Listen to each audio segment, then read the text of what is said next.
People are thinking all the time. We plan to do things, we remember things that happened, we respond to questions, and we consider different options.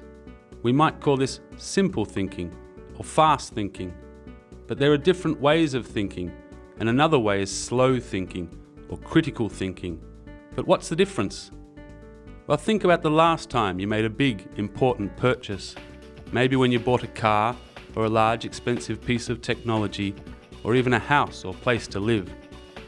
When you did that, you had to weigh up all the various options. You sought advice from people you could trust and people with more expertise about the matter at hand than you have. You weighed up the strengths and weaknesses of the various options and finally made your decision based on an accumulation and investigation of the evidence. In this case, you were thinking critically. You'll be thinking like that now, and it will be very important for the work you will be doing. However, there's a big difference between thinking alone and thinking critically in the company of others. Some of the other people in the group will hold very different views to yours. Some will claim to know a great deal. You're also likely to hear presentations from external people or explore websites or read documents prepared by experts who claim to have expert knowledge. So how do you know if you are thinking critically? Here's one strategy for checking if you are. Let's call it the 6 modes of questioning. These 6 ways of asking questions are designed to help the group assess the information it will receive, to help the group think critically and make an informed decision together. The first point is about clarity.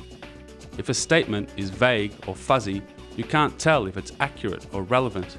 You might want to ask, can you elaborate? Can you give me an example? Can you be more specific? The second point is about accuracy. A statement can be clear but inaccurate. You might want to ask, is that really true? How can we verify that? Can you show me the data that supports your argument? The third point is about relevance. A statement can be clear, accurate, and precise, but it may be irrelevant to the issue. You will ask, how is that related to this issue? Is it relevant for this location at this point in time?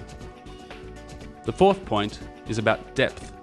Statements that lack depth fail to deal with the complexities of the issue, and you'll ask, does that address the complexity of this issue? Can you give me more details in another context? Has your argument been peer-reviewed? The fifth point is about breadth. An argument that considers only one viewpoint but ignores other perspectives lacks breadth. You might want to ask, what other points of view might we be missing? What do others say about this? Who has reviewed this argument and offered a contrary viewpoint? And the last point, the sixth point, is about logic.